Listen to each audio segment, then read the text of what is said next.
Hello, beloved. It's me, James, and it's that time for us to do sacred reading together. Now, if you're wondering what sacred reading is, because this is your first time seeing this, sacred reading is based on the belief that Spirit can speak to us through a sacred text. And so we read the text believing and with the anticipation that somehow through a word, an image, or a phrase that rises up in that text, we will hear and know that Spirit is calling us out, encouraging us, helping us, reminding us of something we need to know. So as we do sacred reading, the text today that we're reading from is the first letter of John. And as we read a couple of verses at a time, we listen deeply, not just with our ears, but with our heart, with the anticipation that the resonance, the vibration deep in our soul will tell us that this sounds true. This is what I need now. It's different than Bible study. We're not pulling out a bunch of commentaries and getting behind perhaps what the author may have meant and who the author actually was, those kinds of things. Those are good things to do. But with sacred reading, we listen, and perhaps mirrored in the text and in our heart and through the movement of the Spirit within us, we hear what we need to hear in that given moment.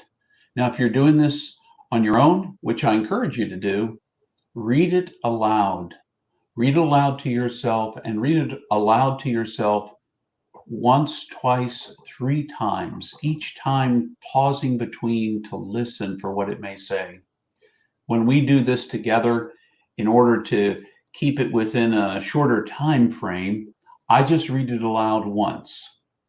We pause, and then you can stop right then.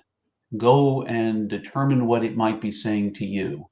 But if you hang on for a second, and that's your choice, I will speak into the moment what I heard in the moment I was reading the text to you.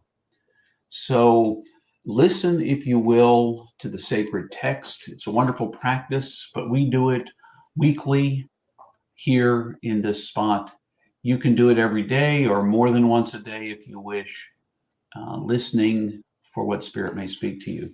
Today we're looking at 1 John chapter 4, and we're in verses 16 and 17. So listen with me, if you would, for a word from Spirit. We have come to know and trust the love Creator has for us. The great Spirit is love. He remains in those who love and keep on loving, and they remain in him. Love is made complete in us so that we will stand without fear on the day Creator decides who has done right and wrong. For in this world, when we love as Creator loves, we are just like him.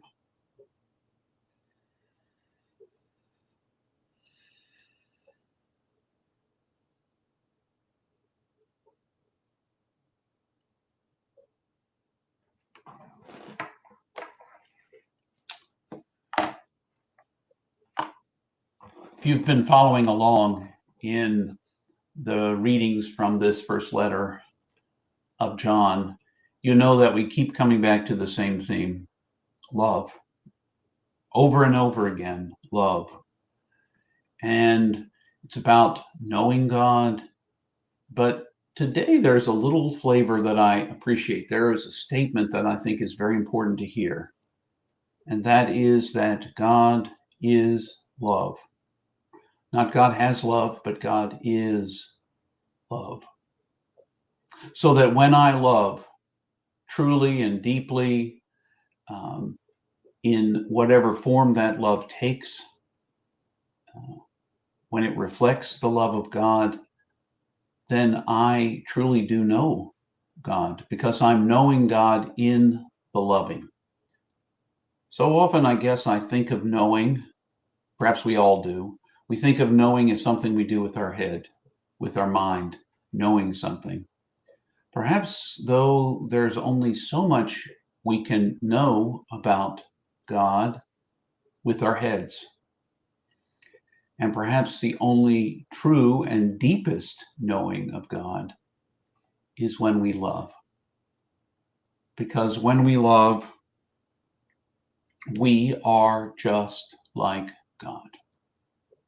For when we love as God loves, we are just like God. And in those moments, we taste the divine. We taste the movement of spirit in us when we are loving.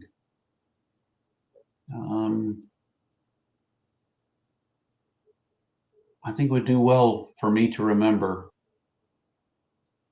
to love openly and freely, to love what and whom God loves, which is everything and everyone.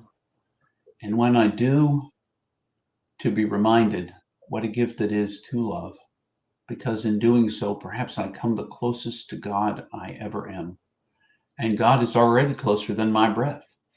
The closest I come to truly knowing God is when I love, for God is love, that which is relationship between me and that other. So don't lose sight of love in your life. Remember and live out love. Be love. Let love live in you and flow from you and flow through you. For that is the divine way. It is the way that reveals God in the world. Love. Love.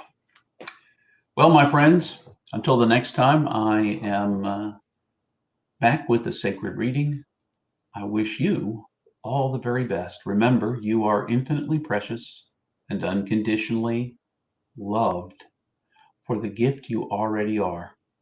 Until the next time.